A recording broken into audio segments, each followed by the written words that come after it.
The gi spot. I'd hit that.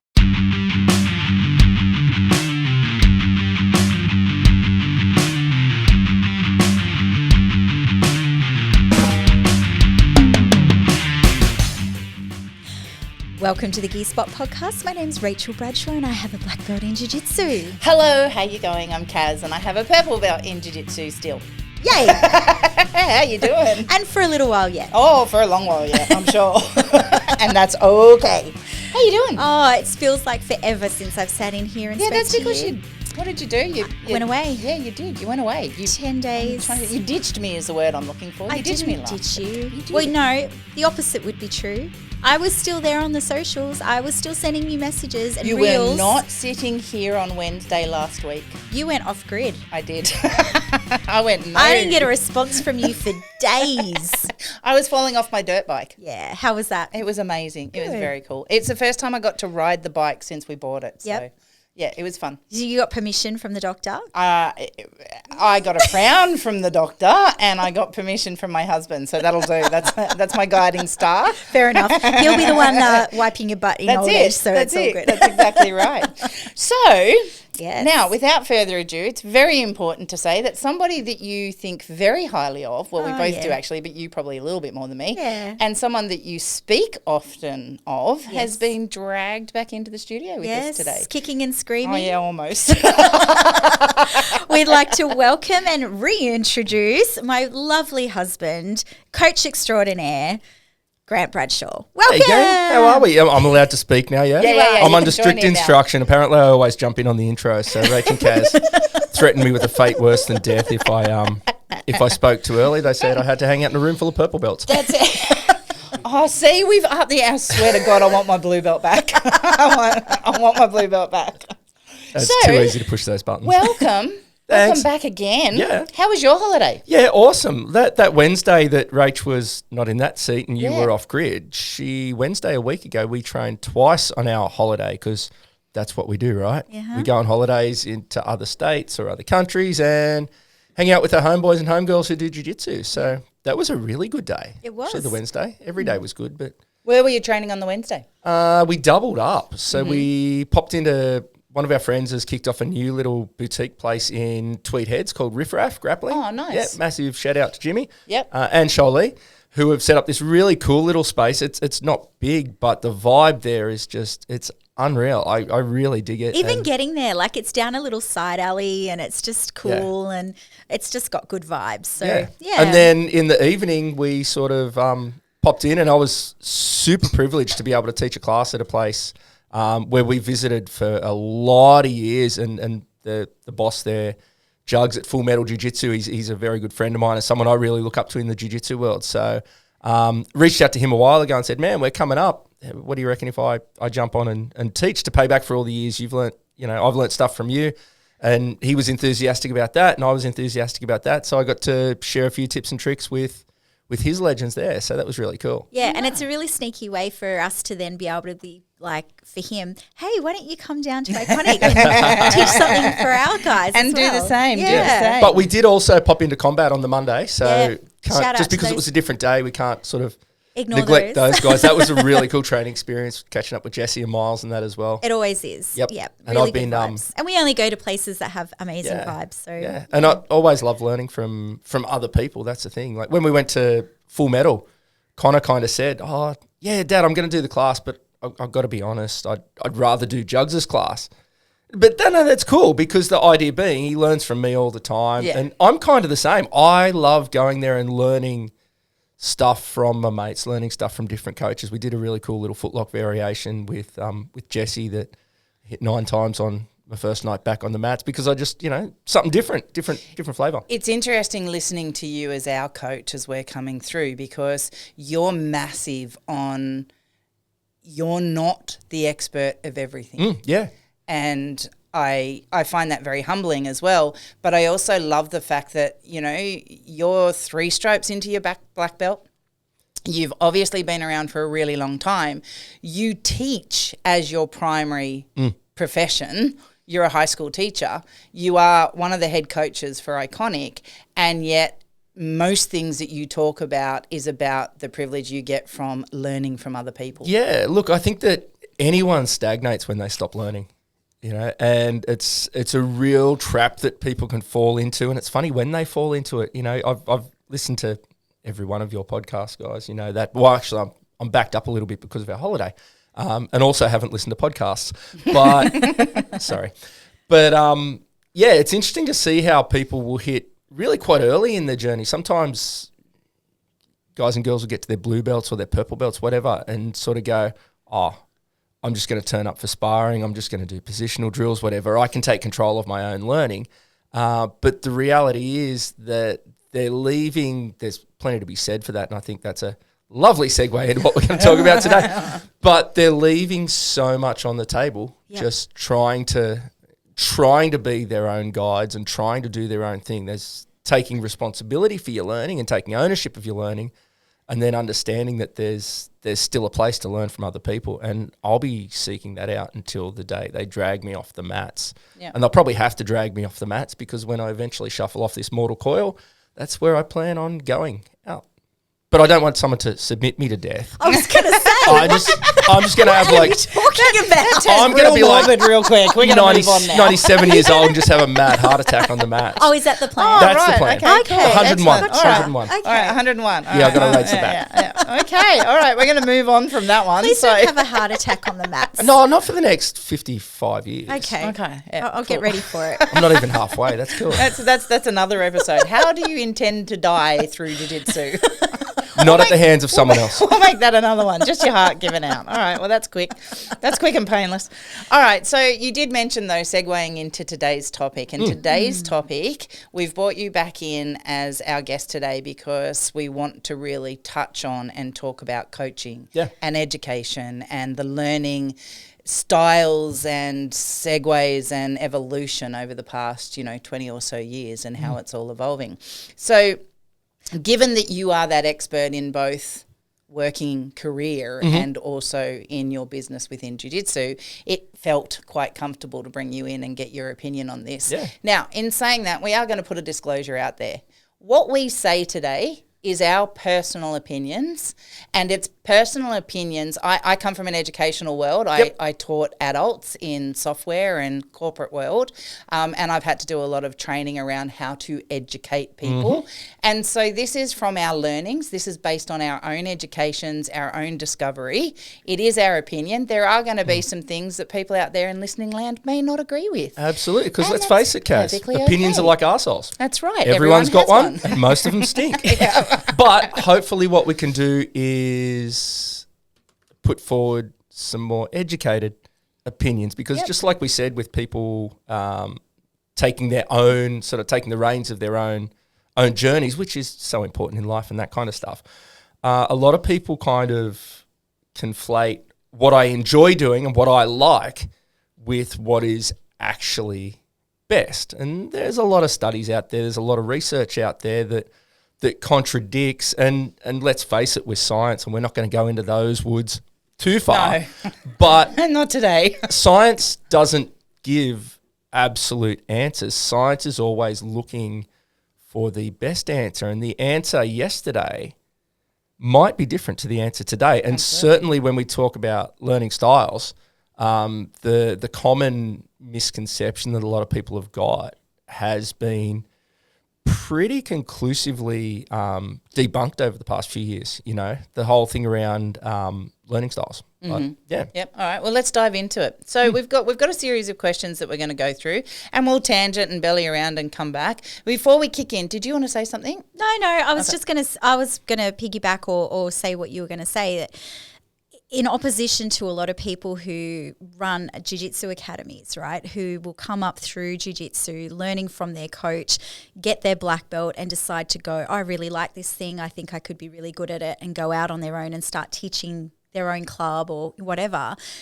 What Grant has that a lot of people probably don't in the same realm is that he has that 25 years of education experience in a high school setting with students every day, learning also for yourself how to be the best teacher by going through the development days and things that the education system actually imposes upon you as well, and right? coaching, right? And a big part of what I do is, I coach, and not just in jiu-jitsu, Yeah. you know that.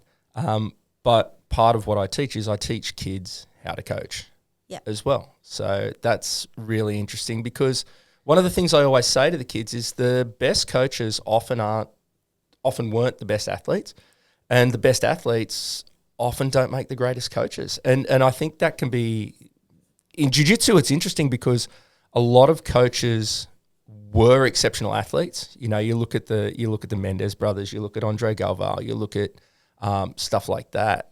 But there's also plenty of great coaches out there who weren't fantastic competitors. You know, and the flip side of that is that great athletes don't always make good coaches. The example I use in my classes, because let's face it, in a high school on the Central Coast, I'm not going to pull, Hodger Gracie and John Danaher out as examples, but Michael Jordan, best basketballer to ever do it, and I won't hear any arguments otherwise. Terrible coach, woeful general manager. He was looking after my Hornets for a bunch of years and took them from when we thought they were terrible and couldn't get any worse. He found a way to do that because he just had that innate natural ability and the capacity to communicate what he's doing and how he's doing it. He didn't have it. The flip side is, and I stay in the NBA, I use a guy like Phil Jackson, who's one of the most successful, winningest, that is a word, basketball coaches in history. He coached those Bulls teams. Was an NBA level player, but that's it. He was a very good player, but not an all-time great. No one ever talks about him for his playing capacity. They talk about what he did as a coach, because in developing his skill set to reach the levels that he did as a player, he had to be coached exceptionally well. He had to learn how to learn himself, and he became one of the best all-time coaches for it. Do you think those that struggle a little bit more probably do end up making better coaches because they've had to learn the tips and tricks? Yes, no, and maybe. Struggle's probably not the right word, but yes, those who don't get it naturally, See, I disagree with that too. I think there is a mastery to leadership. You can be phenomenal at something, but if you can't lead people, if you don't have that innate inability to lead, then coaching, irrelevant of how good you were as a performer, you can be shit at performing, but you can understand logically what it would take. You just can't execute. But if you can lead, if you can understand the mechanics to it and you can lead, I still think you could master coaching. But the thing is, they're two parallel ideas. They're two ideas that work together, but they're actually quite different. Correct. Leadership capacity, yes, okay, and innate skill, if you will. Assuming that one's leadership capacity is equal, I would suggest that, the athlete who is less naturally gifted will possibly turn out to be the better coach, will probably turn out to be the better coach, because they had to go through that process. They had to walk down that path. I use analogies all the time when I teach. Whether it's Andrew Johns playing rugby league, whether it's Jordan playing basketball, whoever it is, those guys, you put the ball in their hand and they can do it. Now, to be fair, I love Jordan's story, and I love the fact that he didn't make his high school basketball team. Therefore, he went back and he worked harder. And that's probably, in a sense, that kind of debunks what I'm saying. Because he had that, but probably didn't have that leadership capacity. When you look into him, he took guys and it was like, you're coming with me or you're getting off the train. Now, that was that incredible drive to win, all right? And he worked hard at it. But that's not leadership. That's not inspiration as not much at as all. I'm cutting this path before you and follow me now. And he understands the mechanical nuances to be able to get there. But if you can't lead the person to believe in those, if you can't encourage and inspire and all those things and be hard when hard is required, not be their friend all the time and still be able to pick up the pieces, that is a coach. That is someone who can take the full gamut and execute. I am not that person. Hands up, I'm not that person. And look, it's really interesting. I'm going to use in New South Wales, this is the great analogy to use, the NRL, rugby league, okay? For listeners overseas, they're going to have no idea what I'm talking about for a second. Sorry, guys. Well, America will, because we Even- went over there and gave some games. True. Vegas But a couple of months ago. even people interstate who are sort of more AFL or people in New South Wales who don't follow league, that's fine. But a lot of ex-players become coaches. And some of the names who pop up as the best coaches are really ones that will surprise you. Craig Bellamy's recognised as one of the best coaches in the game at the moment, Melbourne Storm. He was a first grade player. Don't think he ever played reps. He might have played City Country, but certainly didn't play State of Origin, didn't play for Australia. Jason Riles was a really good footballer. He's earmarked, well, he's at Parramatta at the moment. There's a lot of talk that he's going to be a good coach in the fullness of time. Again, he was a good player, wasn't that amazing standout player. Guys like Andrew Johns, Brad Fittler, two of the best to ever play the game, stepped up, did a bit of coaching, weren't super successful. What about Mal Meninga? He's been around for a while. Yeah, doesn't really coach. thought he was coaching. That was a bit of a throwaway comment. So he coaches the Australian team. And Grant, what do you mean the Australian coach doesn't really coach? That kind of sounds like the pinnacle of things.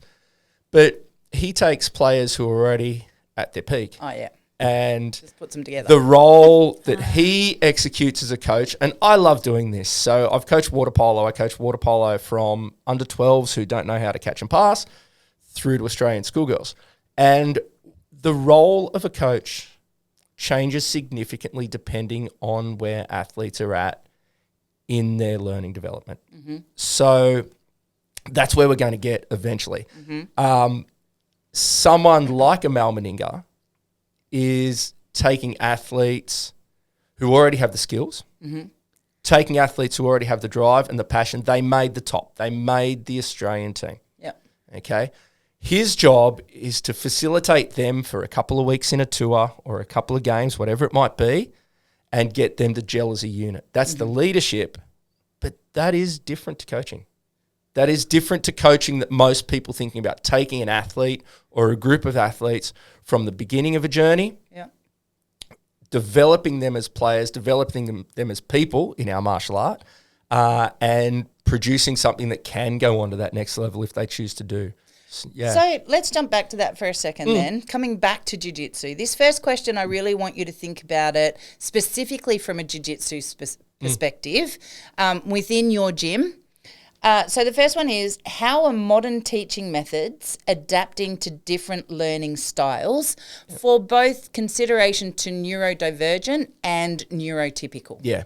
So when you're talking about learning styles, you're talking like visual, kinesthetic, auditory. It's been debunked. So you four quadrants, It's been debunked. Why? And that's the interesting thing. So all of that research, and look, having taught as long as I did, everything has come full circle in education. It was do this, do that, do group-based stuff, do student-centered learning. Oh, we're back at, hey, you know what, textbooks are a really good idea and we should use them. But hang on, what about differentiated assessment, differentiated learning? Because the research, some research suggested some people are visual learners, some people are kinesthetic learners, some people are auditory learners, aligning with the senses, you know. I don't know that there's too many smell-based learners, but I'm sure someone's done some You studies. just never know when we're not out. Actually, we're not no, out do you know in what? them. No, I did read a thread on Reddit about someone who was asking whether anyone had tried linking smells to performance. So they wanted to have certain sense in their academy, and even I can't make this up, right? They wanted to have certain sense in the academy. It was almost like a Pavlovian thing, so that when the athletes would compete, they, arouse that scent in some way, shape or form. I don't know, whether it's an essential oil or whatever. Vanilla. So I will say kick 'em in. though, so I'm going to kick in here from a neurodivergent perspective. If I go against a person that there are smells that are off-putting to me, I will close down for that role. Yeah. I will do nothing. Absolutely. So if I was in competition, I would not perform. Yeah. But no, he was going Pavlov style. He was going, we trained, not to this fine level, but we trained arm bars vanilla. So I'm going to get you to smell vanilla and you're going to armbar.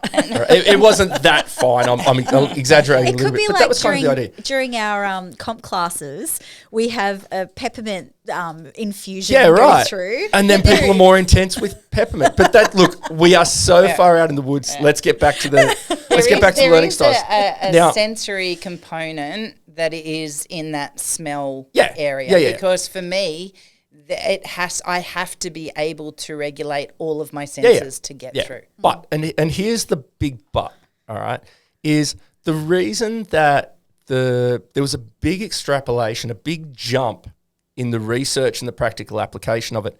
The whole idea was that we've got an auditory part of our brain and a kinesthetic part of our brain and a visual part of our brain, you know, and so on and so forth. And therefore, some people would be better suited to learning kinesthetically or learning in an auditory manner or a visual manner. Yep.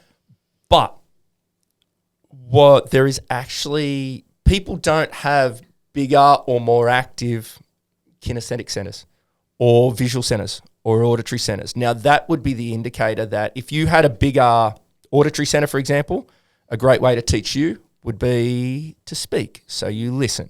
Yeah, if you had a bigger visual center, demonstrate, so you see. Kinesthetic center, do with you, so you feel. But they are just they're the foyer for the brain. They're how it takes it in, and they're fairly even among everybody. The research actually shows that when it comes time to concrete movements, motor skills, ideas, thoughts, all of that kind of stuff, it actually doesn't matter which pathway it comes through, it cements in the same section of the brain. Now, I think what a lot of people do is they go, I prefer visual learning. I prefer kinesthetic learning.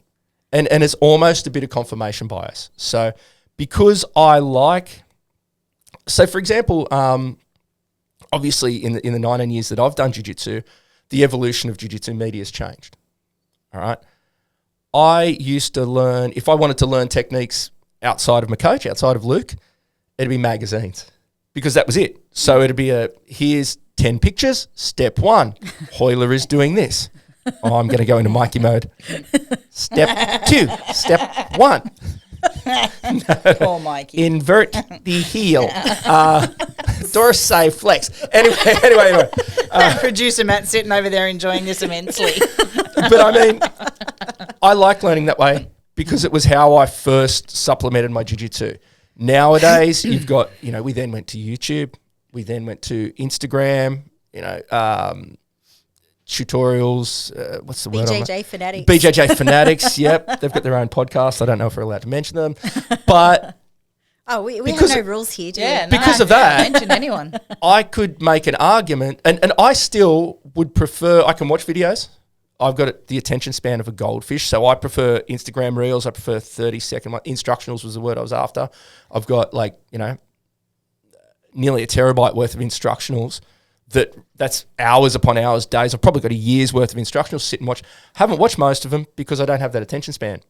Now, that doesn't mean that I'm not a visual learner or I prefer but this that's or not the a other. preference then. That's a learning composition. No, it's a preference. Of you. It's a preference. And So you're saying that you could expand your focus if you wanted to. Yes, I just don't have the time or the energy, and there's other things I'd rather be doing. It doesn't mean that I'm a better learner. No. Reading. Yeah. No, I'm not saying that Yeah. though. But for me, when I sit in a classroom and a teacher's drawing or whatever, there's no way I'm going to cop or be able to absorb anything. And I couldn't through high school. I was useless. Could not take in anything. I couldn't keep up with her quick enough. I couldn't keep up with what she was writing on the board. I couldn't translate what she was writing into paper to be able to keep for me. That's a speed thing. That's a processing thing. That's not necessarily the methodology thing. And that's what I'm saying is people are really quick to go. Initially, I couldn't do it, or I don't like it, or I do like, or I do prefer. Mm-hmm. I prefer to learn hands-on. My preferred learning style is kinesthetic, right? Show me how to do it. Put my body parts in the right place. Let me go at it, all right? But there's that confirmation bias, and this is where you've got to be careful, is a lot of people who would prefer, say, a kinesthetic base, all right, will then say, well, my learning style is kinesthetic because in the 90s and the 2000s, learning styles were the be-all and end-all, okay? And that becomes a little bit of a chicken and the egg. It becomes, okay, I've heard that kinesthetic learning style is a thing. I like it. Therefore, I'm going to make that leap. Therefore, I must learn better that way. And it becomes that confirmation bias of maybe you do learn better that way, but it's got nothing to do with the processing. It's got nothing to do with the actual physiology, the neurology, the neuroscience of that's how you learn better. It's you like it more that way. That's it, you know? So it's not actually the case that some people learn better this way or better that way or better the other way. It's that they prefer it. They're comfy with it. It's like putting on that pair of shoes that you've had for 5-6 years. But isn't that a contradiction of terms then? Like if I prefer it that way, therefore I do learn better that way, therefore it's better all round? I don't think so. You don't actually learn better that way. You don't. You're more comfortable with it, okay? But if I'm uncomfortable another way, I'm not going to, my attention span's not going to be there, it's not going to focus on it and I won't absorb Let's say we go information. running. Let's say we go jogging and I've got a pair of joggers that I've had for 3 years, 4 years. Mm-hmm. They're really comfy. They're my favourite runners. Yes, Matthew. Right? Matt and I have the same taste in shoes. I've been trying to get more of those free runs. I'm on like my fifth pair, right? Yeah. But I'm on my fourth and fifth pair. And when I buy my fourth pair, I still wear my second pair and my third because it's comfier. Yep, he wears them until there's holes in them. But objectively, those second and third pairs are comfier because they're worn down. Yep. Right? They've worn to the shape of, but they're worn down. They're near the end of their life. If I put on a new pair of running shoes, they are going to be better. They just objectively are going to be better. I'm not disagreeing with you in that regard. What I'm saying is that if my comfort level to absorb information is via pathway X and I will absorb 80% of the information that's coming at me. If I then go to pathway A and it's not my comfort level, I'm less inclined to absorb 80% because it's not my thing. So, of course, I'm absorbing more through my comfort way of learning. There's your answer. I'm less inclined to. That's a fancy way of saying I believe that it's going to be better that way. I know. You know what I mean? And that's the thing. It becomes that confirmational bias. I like learning this way. Therefore, I think that I'm going to learn better this way. Therefore, I'm going to convince my brain that I learn better this way. When the research shows... I'm not saying we can't rewire to put the time and effort. You said before, you don't do it because you don't have the time, the effort, the inclination. So therefore, you don't absorb it. You check out, you go away because your attention span... Correct. I don't do it. So therefore, you're not observing, you're not getting the same information. Exactly the same as what I'm saying here. I know that that's the way that I'm comfortable to absorb the information. So I'm going to lean to that way all the time. I'm not saying that I couldn't pursue a different way. I couldn't teach myself. The brain can be rewired to do the most fucking amazing things. Exactly. But you have to have the inclination, the energy, the time, the ability to be able to do it. And I'm not sure inclination, yes. Time, yes. Ability, that's what the science is proving that we do have. That's the thing. It's all about inclination. You know, when it comes to learning styles, it's all about inclination. So I guess it comes down to not discounting the others. Yeah, absolutely. And I'm all in on that because I am, we've seen through Matt's brain trauma what the capabilities of a brain to be able to reroute and relearn and do things like that. But ability still comes, from within. A child isn't going to be a black belt in Jiu Jitsu. They don't have the ability to be a black belt in Jiu Jitsu until such time as they've learnt it. And they can't teach themselves. No, we'll get to that. But they can learn. They can learn it through all of those different styles. Yes, it doesn't just have to be one. And the challenge is when people switch off. Now I know what you're saying, and I agree with what you're saying. It was fun last night when we were at the academy. One of your incredible Addy was like, "Dad, can we have Macca's?" Stop it! And I called Addy over. And I'm like, Addy, the burgers are better at Hungry Jack's. Straight away, her eyes lit up. Dad, can I have Hungry Jack's? Right now, did Matt swear at you then? in his head. But I mean, kids like fast food. Yep. They want fast food. If they didn't have anyone, and fast food every once in a while is okay. Yep. As part of a balanced diet. If they let's use fast food now and call it visual learning. Right? They like fast food. They like visual learning. That's fine. But if they eat fast food all the time, yeah, they're not going to eat their vegetables. They're not going to eat their fruit. They're kinesthetic learning. It's just as good for them. They prefer this, but the other one is just as good, if not better. Well, that comes back to everything in moderation, right? Yeah, it does. It does. And believing that, and learning's the same, you know, and that goes to what you were asking about. How do you cater for different learners? It's not in the style with which you deliver it. It's not going into that kinesthetic or auditory or whatever. It's why when what a good coach will do and what I try and do is while we're demonstrating, so there's your visual approach, we're talking through the steps, the auditory stuff. If people are not getting it, I'll come over, I'll talk them through it. I'll be like, hey, do you mind, can I do one to you? Let me do this so you can see how it feels. Yep. There's your kinesthetic. Now what I want you to do, I want you to do one, but I want you to do it on me.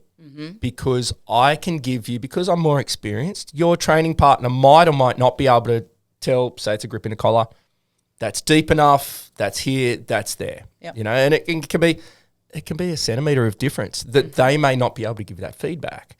But that's using all of those different learning styles together in conjunction with each other.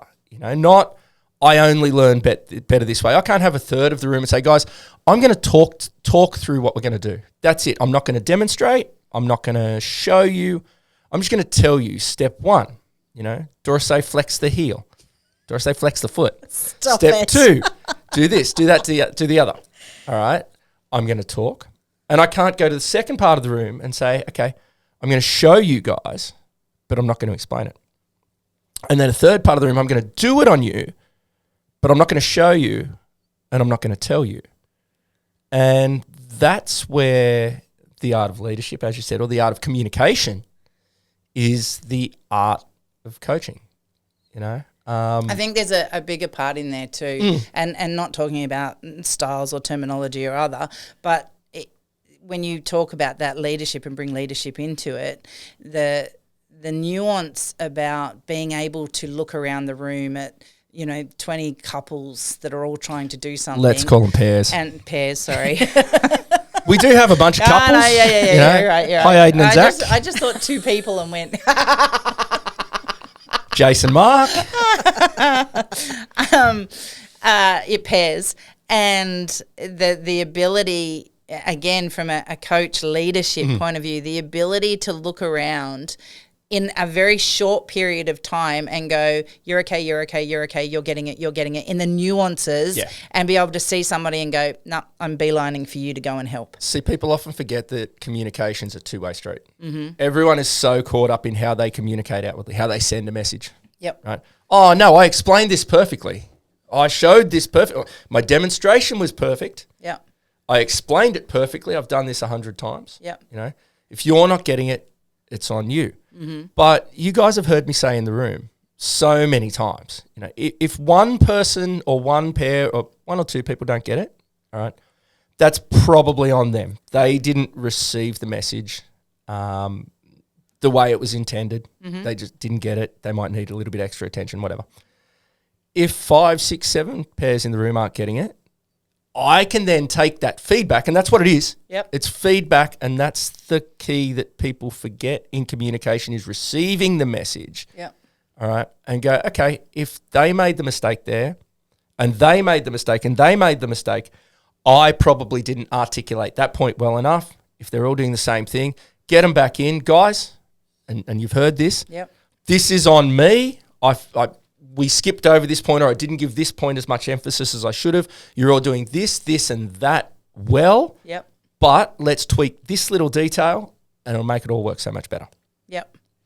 I want to touch on that for a second. So I've got down here a little bit further in regards to teaching adults. Yep. And we'll get back to teaching kids and that in a minute. But how do you find when you're in a room with, 20 or 30 pairs?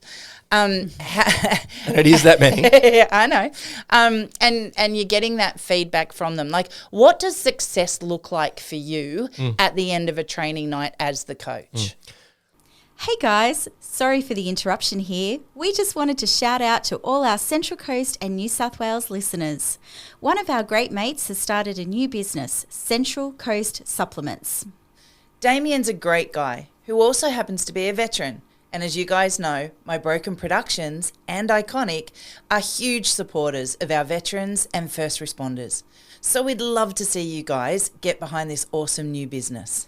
If you're looking for protein supplements, healthy snacks for the kids, or just all-round better health options for the family, check out Damien's website, centralcoastsupplements.com.au. And guys, make sure you remember to use the discount code GISPOT. That's GI space SPOT. GISPOT at the checkout. Now, where were we, Rach? So success for adults is they can effectively complete the technique. Mm-hmm. You know, I just made a little rap there. That's all, folks. That they can successfully execute the technique, and success for them will be at various levels, right? Depending on whether they're cognitive learners, associative learners. Wow. I talk about the teacher this just all forgot. the time. Autonomous, cognitive associative or autonomous learners. And we're going to dive deeper into that as well. I'm bearing the lead a lot of times here. Whether that's against a compliant partner, a semi-resisting partner, or a fully resisting partner. You know, if it's a white belt, someone who's pretty new, or someone who's seen the technique for the first time, if they can get the mechanics of that happening, with a compliant partner or a slightly resisting partner, that's excellent because they can do something they couldn't do at the beginning of the session. For someone who's seen it before, maybe a more experienced grappler, they will want to be able to apply it in a sparring situation where the other person's actively resisting, throwing problems at them for them to problem solve on the fly, something that a cognitive learner, a beginner, can't necessarily do. For kids, the outcome is always, did you have fun? Yep. Always plain and simple, because we're all on a journey, but the kids' journey is going to be a longer one. Our role as jiu-jitsu coaches for children is to build resilient, confident, respectful learners. I don't give a shit if one of my teenagers has got the maddest rear naked choke in the world if they're a little prick. Yep. Okay? The flip side is if I've got a kid who doesn't know their left arm from their right arm, you know, doesn't know their hand from their foot, you know, other left, whatever it might be, but they turn up and they're a great training partner and they're enthusiastic and they get tapped 8-9 times and they keep getting up and they keep getting up, going again. They're building their resilience. Yep. They're building their confidence ever so slowly, and then they're starting to be these fantastic kids. And over time, that builds. And because we've been open 9 years next week, we've had kids who have been on that journey from the very first night. We've still got quite a few who have been on the journey for the first year or two. So a lot of my teenagers in particular have been training for 5, 6, 7 years. And some of them, it took them 2 or 3 years to get it. But because of that focus on fun and because of that focus on respect and resilience, they kept coming back and they undertook that journey. And now they are very good grapplers who are in the adults class, absolutely piecing up some of the adults, right? It's kind of a melting pot, isn't it? Like I find with kids that they can go years without you really thinking that they've got it in some aspects, but all of a sudden, and it almost happens overnight, it just clicks and all falls into place. And because they've got that previous learning and they've got that understanding, it all of a sudden just goes, and they become like a huge problem overnight. I want to ask as a grappler, question, not as a human. Given your experience, both of you in jiu-jitsu, right? And you've got boys, you've got your kids that have come up through jiu-jitsu, but they've done other sports too. Yeah. And you're being a sports teacher at a high school, you're across a very vast array of sports and you like football. Or love football, whatever the case may be. I believe I'm a Bulldogs fan for a reason. That Love I have watching no it. idea. Yeah. Kaz is now a Bulldogs fan. Yeah, by the way. Excellent. I don't know that that's so much by choice. No, you didn't have a team. No, that's right. Now I've got a team. Yeah, you had a choice. You were the same, babe. Yeah. I want to ask this question. In regards to what jiu-jitsu, you've just talked about kids that have been with you for 9, 6, 7 years, right? Do you think there is a difference in what jiu-jitsu brings to that child coming into adulthood versus what other sports will give a child coming into adulthood? Or do you think there's enough common denominators in just have your kids do sport to bring them into adulthood in relation to confidence? Yeah. And Look, that's an awesome question. That's probably the best question you've ever asked someone in this podcast, Kaz. Well done. Gold star for you. But it really is, because I sit next to a bloke at work who's he's a friend.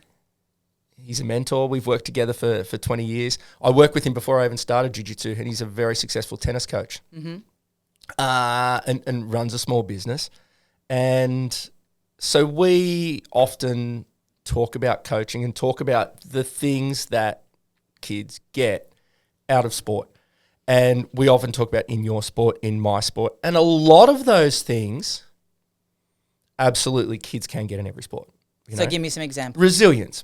You lose a game, you miss a tackle, you hit a volley into the net, whatever it might be. What are you going to do from that? Are you going to hang your head? Are you going to sulk? Are you go into yourself? Or are you just going to pull yourself up, get back out there, play the next point, make the next tackle, train harder to win the next game? All right? Doesn't need to be jiu-jitsu to do that. It can be swimming. It can be tennis. It can be underwater hockey. All right? Is that a thing? Underwater hockey is very much a thing. Is it Hell really? Yeah. Oh, haven't you seen? Oh, even we used to I've share a seen pool. that. Yeah, We used to have 4 hilarious. sports going on in 7 lanes back in the day. We'd be playing water polo on top. You've taken me off into the weeds here. Underwater hockey would literally be underneath us in this 5 We're going to run out pool. of time. Come back to our question. And there was synchronized swimming and it was the swimming as best well. question ever asked. It so was. get back. So resilience, yeah. Confidence, yes. How do you build confidence? You give kids, adults, athletes, opportunities for success at their level. All right. You take a white belt, you throw them in an open competition with black belts, they're going to get flogged. Their confidence is going to plummet. They're probably not going to turn up again, all right? Or they won't last long. It's why, for better and worse, and this is a whole other podcast in and of itself, it's why sports have grades: A grade, B grade, C grade. Yep. Jiu-jitsu's got grades as well. We call them belts. Yep. You know.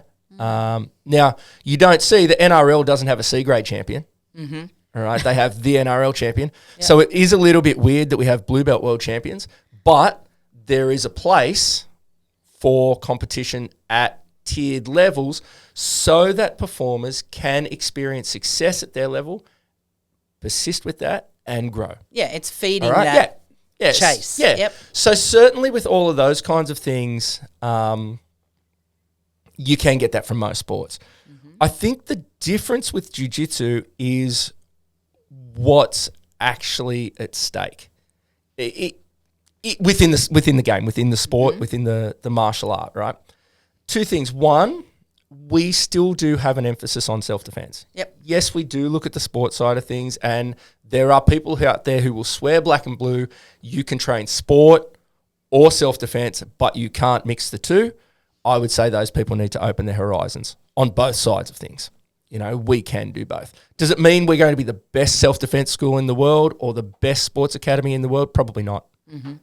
But do we do a damn good job of both of those things? I believe we do. Now, the confidence that kids get from knowing that they can get out there and they can physically handle themselves in a conflict, okay, that can't be understated, because when people go hands-on, when they are in a physical confrontation, that fight or flight kicks into play. Some sports will offer it to an extent. For example, I'll use the tennis example. Tennis player can learn respect. Yep. Tennis player can learn resilience, confidence, you know. Tennis player runs into a kid down at the shops who wants their money or wants their mobile phone. They can't forehand volley them.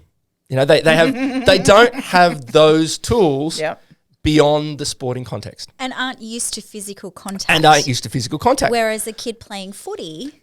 And I was going to go there next. A kid who's played footy for years is going to be comfortable enough in that physical contact realm. However, again, they've got a particular skill set whereby football's an aggressive sport. I love it. The idea is that they're watering down the rules deluxe, but the aggression wins. So if they're in a conflict, they've learnt through their sport that aggression wins. The only way they're going to be able to resolve that is with aggression. They're going to throw a punch. They're going to tackle someone. They're going to do something. And it's not going to have much. I mean, if they tackle someone, the technique's great. I love it when footy kids come in, or footy adults. We just got to make a couple of fine tunes to their body position, and that league tackle becomes a hell of a double leg. And the athleticism is great. They get so much from it. However, they don't have that. They have the confidence, but they don't have the skill set. Yep. Our kids, they have the confidence. They also have the skill set. And what that means, I was talking with someone about this the other day. What that means is when you have the confidence, you walk a little bit differently. Luke talked about this when we were here last holidays. You walk a little bit taller, your chin's up, your shoulders are back, not strutting around like you own the joint, but bullies, predators, that's the word I was after, they can smell their prey. Yep. And when you've got a kid who's done jiu-jitsu, they have the confidence, they have the resilience, they have the respect, they have that comfort with the physicality, but they also actually have the tools to deal with it. And because they deal with that sort of stuff on a daily basis or a weekly basis or whatever it might be, they're comfortable there. And when they're comfortable, they don't have to get into a pissing contest. They don't have to prove their ego. They don't have to go, yeah, I'll fight you and this, that, and the other. There is no aggression. There is less aggression. Yeah. Yeah. And sure. I think too, on the flip side of that is that they also, when you're doing jiu-jitsu, someone who seems really unassuming can be like the most dangerous person in the room. Almost always. So when you're doing jiu-jitsu and you come up against a stranger in the street or someone at the pub or whatever the case may be, in your mind you can be like, you know what, if this goes south, I can protect myself. I can lean on my jiu-jitsu, but also I don't know what this guy knows. Yeah. So as we talked about that for the subversion, right? Yeah. It's the only concert type public big thing that Matt and I really thoroughly enjoy going to, because there is a couple of 100, 3, 4, 5, whatever it is, people in the room all drinking alcohol and no one's fucking with anyone. Because there's that unspoken recognition of, and people walk around there and they know me. They've seen me on the stage. They've seen me competing or emceeing or just walking around being a dickhead, whatever it is. And people know personalities within it. But there's also that unspoken sort of, okay, we're in a room of 500, 600, whatever it is. I think it's got bigger than that at times. People, we don't know what they know. That's right. And we've also got a hell of a lot in common. Yep. So it's a high probability that you know more than me, so I'm not fucking with you. I find myself in crowds all the time. I love going to concerts. I love going to sporting events. I love going to jiu-jitsu comps and MMA events. And the most respectful crowds, they're those jiu-jitsu comps. It used to be, I will say, it used to be when I used to work MMA shows and work on one next week, actually. I used to travel Australia and either build cages, MC, commentate, jump in with speedos and have a cage grappling match, whatever it is. But back in the day when it was quite a small thing, that had the same element. That was tough people who all have something in common, but most everyone trained. So the most respectful crowds. I remember some of those when we used to do Valor in Tassie. There'd be 1,300 drunk Tasmanians. Yep. Okay. So that's 2,600 heads. Yep. All right. Sorry, Tassie. But the entire takes it all back, time, honestly. no matter how much people had had to drink, when you would think that stuff would start to boil over, it's all good because everyone knows, like, there's just this mutual respect because everyone carries themselves with a certain confidence. These days, when it's become more of a mainstream sort of thing, it becomes like a concert. It becomes like a sporting event, whatever, where it's people from all walks of life. And the most aggressive, I listen to real heavy music. If you look at my shirt today, look at my hat today, like real heavy stuff. The heavy sort of gigs, they're really chill as well because we've got that common interest. Everyone knows they're to bang bodies and to go hard in the pit, whatever. But it's not violent. I actually experienced the most conflicts, or see the most conflicts, the arguments, those negative interactions in those more diverse range things. Ironically, like when we were at Blues Fest on the weekend, you've got this demographic, everything from 70 and 80-year-olds down to 18-year-olds, and there's just this melting pot where they're just all not getting on. Yep. And so people go, what's the right thing to do? Yell and scream about the fact that you've got a chair in my way. Yeah. Right? And that actually happened. Emotions and multiple egos times. are an amazing And there's thing to not combine. that unspoken sort of respect. vibe. Yeah, Yeah. whereas we can kind of go through those things and go, this is... But I think also if you go is back chill. to my question, these kind of examples are another thing that will give our children coming into adulthood, right? Exactly. There is that level of chill and there is that level of understanding mutual respect, Yeah. irrelevant of whether or not you're in a jiu-jitsu comp or you're at a concert. Just having that ability to go, do I really need to buy into this And I bullshit? think, No. I think I might have said this on here before. It's one of my favourite quotes from Fight Club. But he says when you've been in a fight, but for our kids, they do jiu-jitsu. It's not a fight. Yeah. But they got kids on top of them who want to choke them out and want to arm lock them. Yep. And so that's different stakes to hitting a ball into a net. That's it. And when you've been in a fight, everything else has the volume turned down. Yeah. And our kids, our jiu-jitsu kids, can walk through life with the confidence that this kid who's trying to get a rise out of me in the classroom, the kid who's throwing paper at me, that's no big deal, because yesterday little Johnny had his arm around my neck and was trying to choke me out. Who cares about this? You want to say my mum's whatever? Go right ahead. Yeah, so it's that informed confidence, I guess. So sticking with that for 1 second, and I know we're going to get to back to education in a sec, but I do want to ask you leading into that. So you've seen jiu-jitsu evolve over the last 28 years, 29 years, right? And in Australia, it's become bigger and bigger and bigger and bigger, and it's become bigger in the sport realms. Yep. So thinking just jiu-jitsu and sport for the moment, do you think that we've become too obsessed with the win? Do you think that in regards to – because I know what competition gives my kids, and they're not huge winners in this space, but they turn up every time because they're taking so much more out of it. And I'm not going to take winning off the table here. I have stood by it all the time. You don't go to a competition to lose. You're a fucktard if that's what you think's going on. You go there to win. Absolutely. And I want my kids to go there to want to win. Yeah. But I want them to learn when they don't. I don't want them to, obsess over it or anything. I want them to take away the learnings. Do you think that we've missed somewhere? I've seen a lot of parents go way beyond the Call of Duty in that regard. And I was going to say the only other place where you see so much aggression between people is at a kids' jiu-jitsu competition and between the kids, parents. any sport. Yeah, Kids, any I know. sport. Rach actually preluded this question when we were going, and she's like, one of the questions I want to touch on is, what's the best place for parents in sport? My answer was the car park. Yeah, absolutely. So to answer your question, Kaz, I think that it's very difficult to generalize, and I think there's a difference between adults and kids. Yeah. With adults, it's actually gone, I believe, it's actually gone the other way. I think that when there were 4 tournaments a year and there were not many black belts in Australia, not many brown belts and not many purple belts, everyone a lot of people staked their reputation, staked their value on wins and losses at competition, which is quite ironic because it was before social media and no one knew.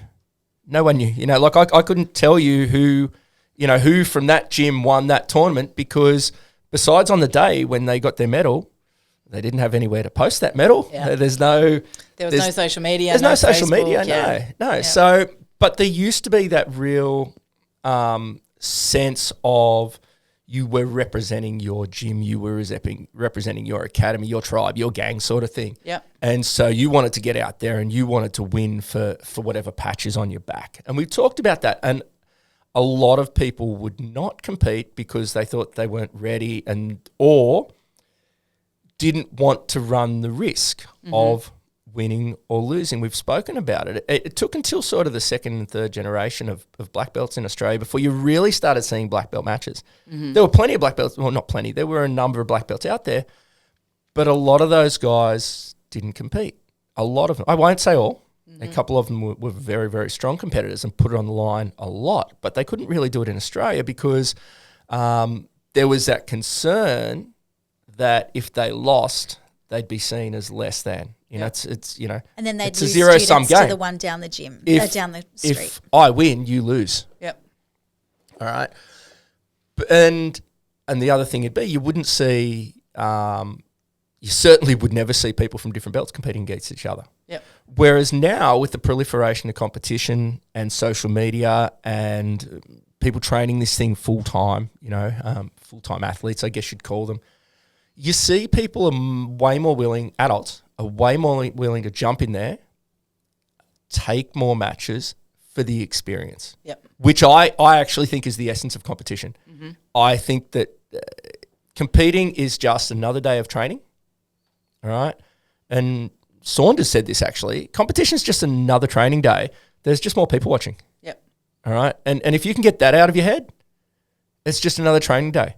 You know, just like we air quotes, win or lose tonight on the mat, you know, someone will tap me and I'll tap someone else.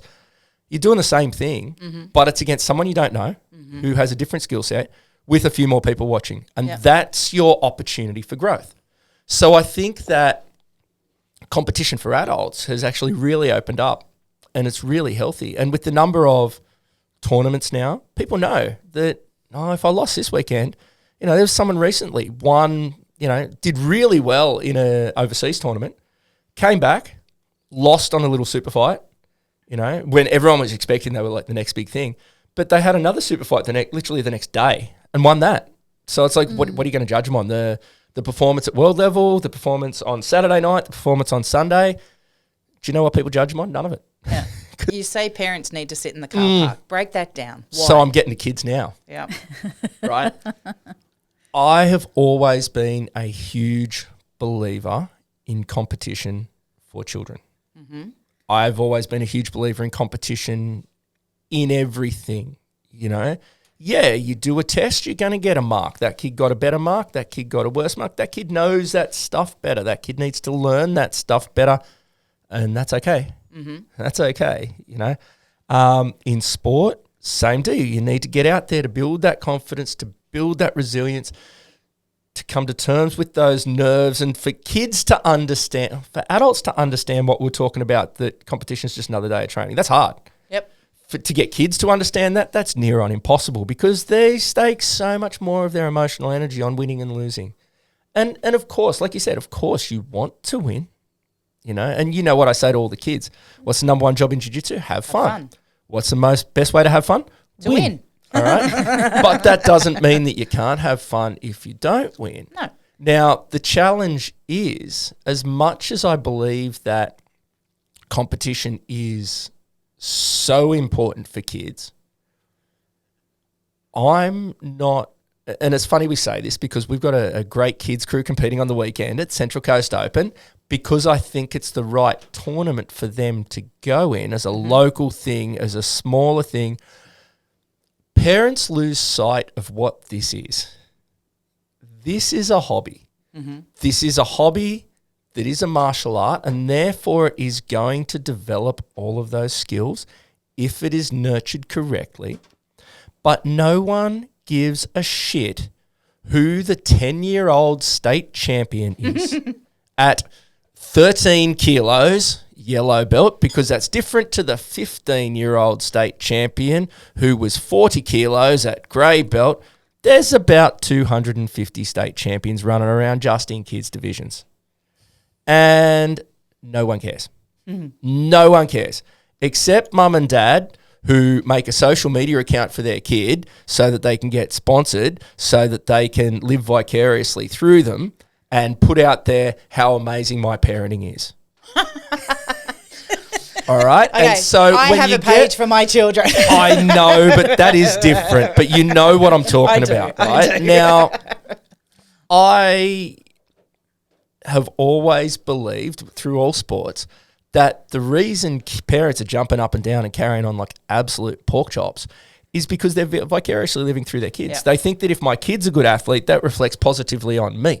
Mm-hmm. Right? And so they get them out there and they get them doing their push-ups and their sit-ups and they take them out of school and homeschool them and all that kind of jazz. No. Just, another hit. Just wow. no. to do jiu-jitsu, Yeah, to no. do Yeah, a yeah. hobby. Yeah. I'm not going to have a kid who loves knitting Yeah. and go, man, you know what? I'm going to take my kid out of school. Why? Because they were put on this planet to purl, drop stitch, and they're the only knitting words I know, right? That's more than know? me. If I don't buy into the education system, I can drop them out so that I can teach them their English, their maths, and their purl, drop stitch, and mum help me. But that's part of the holistic growth and development. Mm-hmm. I think that there are too many people taking kids' stuff too seriously. Mm-hmm. And to go back to all the stuff that we were talking about earlier, there's some great research out of America. And there's not a lot of great stuff coming out of America at the moment.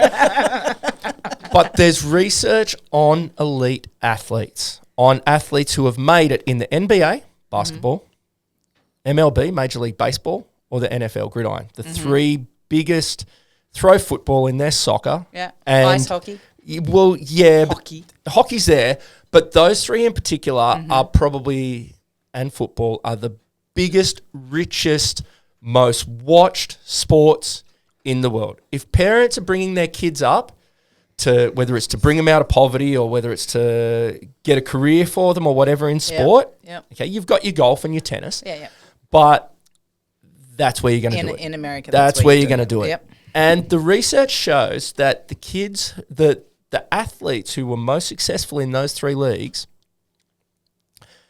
the later they were multi-sport athletes. So that is to say, the longer in their childhood and teenage years they played multiple sports, the higher their level of performance at the elite level. So that's my question then. Yeah. So we talk about kids, you're not going to remember who the 10-year-old yellow belt state champion is. So when is that pinnacle switch in the education and the stuff that you're learning now and all the new research is bringing out? When are they defining is that pinnacle switch that defines who's going to be Joe Bloggs hobbyist and who's going to be, a Fionn Davis? A lot of those guys were competing multiple sports at college level. Okay. A lot of those people were competing in sports at college level. If they had to decide before then, certainly at high school level. So we're talking 17, 18 years of age. Yet we're over here and Australia is actually terrible at this. And this isn't a jiu-jitsu thing. This is in every sport. Yep. Okay? When we were growing up, we had summer sports and winter sports. Yep. Most kids played cricket in summer or basketball. And then in winter, they'd either play league, union, soccer, AFL, or netball. Yep. All right. Now, kids are being asked for an earlier and earlier age to participate in one sport and one sport only. Yep. And I'm talking 6 and 7 year olds who are being air quotes scouted. Isn't that grooming? By academies. Well, in a sense, to entice them into their academies or entice them into whatever it is. And when I say academy, I'm actually talking about a different sport at the moment. All right. But those academies are identifying in a team of 11 players. So I'm talking soccer. All right. They'll take on 20 or 30 kids at 7 years of age, at 8 years of age. But they'll be telling those kids, well, you need to train 4 days a week and it needs to be all year. So forget about that summer sport you had. You are a full-time athlete now. All right. And you're 7 and 8. You probably can't spell full-time athlete, but that's what we expect of you. And the reason they're doing that is because they're hoping that they can get enough fish in the barrel that they'll shoot one. Yep. All right. The reason China does so well at the Olympics is because they've got a population of billions. Yep. Now, when you've got a bigger population, you're going to have that one, that two. Sure, there's other reasons for it. They throw a lot of money into it and they've got some fantastic programs of all types going on there. All the mixes. Yeah, but that's a big part of it, right? They've got the cattle. Yeah. Sports clubs and the like are doing that in Australia to hope that they can get the cattle, that they'll get the one. But parents must be buying into But here's the thing. So what they're really looking for is the money. Yep. All right, because most sports in Australia are funded from the bottom up. All right, so they're not funded. The national body doesn't fund the national team, which then funding goes into state, into regional, into local clubs. The kids who are playing local sport on the park on a Saturday morning are actually paying for the national athletes, which is so back to front and so twisted. So what these academies are doing, they're trying to get the club system has affiliation fees and all those kinds of things. They're trying to get more money in. They're a business, but also so that can then prop the sport up as it goes up and up and up. So what you've got is a situation where mummy and daddy think that, oh, little Johnny got offered a position, an invitation. He must be good. So we're going to pull him out of every other sport and he's going to be a full-time athlete at 8 years of age. He doesn't have time for soccer lessons. He doesn't have time for swimming lessons. He doesn't have time to play with his mates in the park. He's an athlete. And that then extrapolates along. If you see that in league, if you see that in union, if you see that in soccer, you see it in netball, you see it in basketball, you go to whatever sport it is. In this instance, you come to Jiu Jitsu. It's what you know from all the other sports. Yep. So what we're seeing now is a situation where kids are becoming, I'm not going to say professional, kids are becoming full-time dedicated competitors. Yep. Which is great. They're going to have some immediate success at 7 years, 8 years, 9 years for sure. You're training 4 times a week. Yeah. You're going to go better than the kid who trains once or twice a week, but also plays netball and also goes to guitar lessons and also does drama and also has a part-time job, a little bit older, 14, 15, Yep. and is a holistic person. Yep. Okay. And then what usually happens by the time you're sort of 19, 20, oftentimes those kids will quit. Where does emotional intelligence and the mindset come into this? Where is the responsibility against the coach versus the parents to stop that happening? Oh boy. See, this is the thing that we deal with in education all the time, isn't it? Is where's that line? Where is parental responsibility stop and educator responsibility start? Where does responsibility for the coach stop and where does it start? But also now, from the emotional intelligence too, because Yeah. you mentioned before it's a business. Yeah. And both parents and business are chasing the dollars yeah, at that point. and that's your answer. That's not emotional Yeah. intelligence. That's your answer, right? And I don't mean this is in the sense of we do it the best way. We just do it our way. Yep. And it's probably because I've got that experience. We're proud of our kids when they compete. Yep. We're proud of our athletes when they compete, our adults. And we'll sing their praises to the high heavens. We'll promote them. We'll do whatever we can to get more opportunities for them. But we'll also sing the praises of the people who didn't win, the people who competed, the people who stepped out of their comfort zone, the people who got a new belt, whatever it is. And then you see other places where it's amazing how all that ever happens is the coaches or the athletes only ever win gold. It's quite amazing. There's a lot of academies around that are full of gold because for some reason, even though I've been there and I've seen when their athletes or sometimes the coaches didn't win, that doesn't get a mention. Mm-hmm. We don't talk about that. We just keep that aside. There's none of that. We can say in the academy we win or we learn, but on social media all we do is we win. Yep. So I make a point whenever I compete, and it doesn't matter if I win, it doesn't matter if I lose, whatever it is. You both do. We both do. And for our athletes, we encourage them as well. All right? It's just that other day of training on a bigger stage. That's all it is. And that, I think, is where we do differ from some places. And it's why that is the approach that we prefer. Now, we've had students go to other academies because they saw those shiny lights and they saw, they only win gold and whatever. Cool. Yeah, see ya. That is great, Good luck to you. I hope you find what you're looking for there.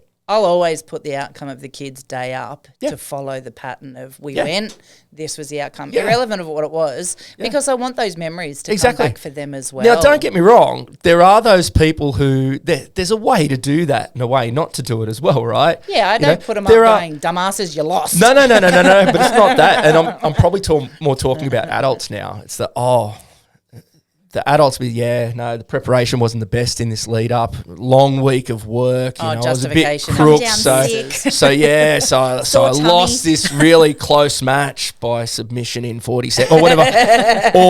or the other one, that's the adults version. There's also the version that comes from kids athletes pages that their parents wrote, which is, tough matches today, up 3 divisions in weight, 2 divisions in belt, and the other kid had a little bit more facial hair than me, so, didn't get win, but thanks to my sponsors at X, Y, and Z, no one cares. Get out there, compete, win, lose, draw, just grow from it. Yeah. Grow from it.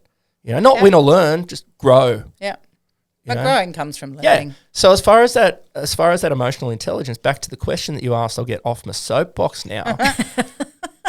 It can be that I can see how it could be, I'll say, a real dilemma for coaches because they've got to keep the doors open somehow. Yeah.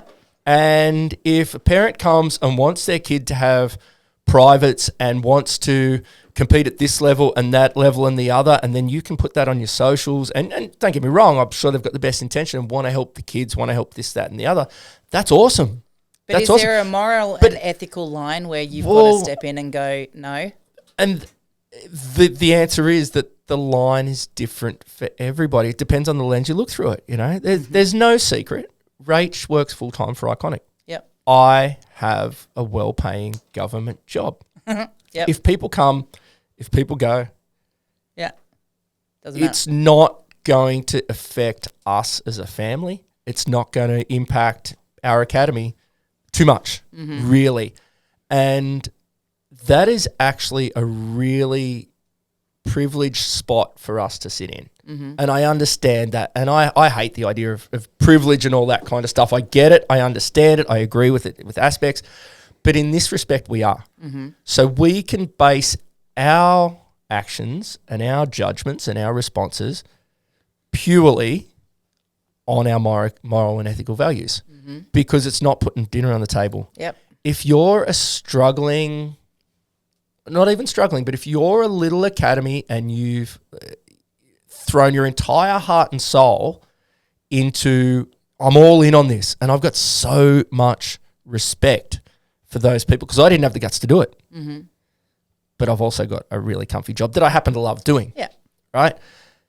But that's our fallback. That's our safety net. If you are going to jump in and absolutely make your academy your life and make it your livelihood, well, then that moral and ethical ground can move a little bit. It's not wrong to want your athletes to compete at the highest level and to have success. In fact, any coach who doesn't want their athletes to win isn't going to give their athletes the best. People hear me say all the time, it's the journey, not the destination. It's win, lose, or draw. We're proud of you.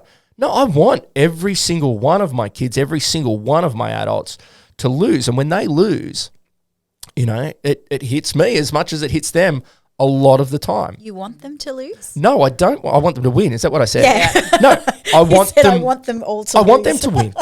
Yeah. I want to go to states and come back with 10 state champions because that means that they've all done the work. Yeah. That means that they've dedicated themselves. It means that they've committed. They've turned up on the day and they've executed. There is a journey to win and to be proud of. Absolutely. So don't get me wrong when I say that,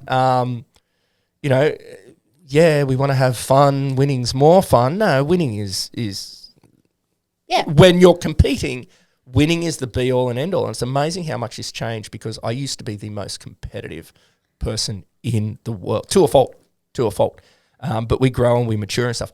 So back to that, if you're making it your livelihood and you're a good coach and you do want your athletes to meet their potential, which is what it's about, and they do want private lessons or they do want to homeschool or they do want to do anything that it will take to achieve success, well, ultimately in this world, that's how you get success. The winner of the Olympics was willing to do something that other people weren't willing to do. Yep. Okay. The richest folk in the world were willing to do something that others weren't willing to do. Flip side of things, the happiest people in the world who are off grid and live with their husband, their wife, their dog, whatever, in a little cottage, a little shack with no electricity, were willing to do whatever it took to go and take that win. life. So I can't sit here and judge those people and say, here's the moral and ethical values. We're on this side of the line. You're on that side of the line. We're good. You're bad. It depends on so many factors. But as I said, we're lucky in the position that we're in. We don't need to worry about it. Yeah. So I want to pivot for a second and take you back to coach's hat on.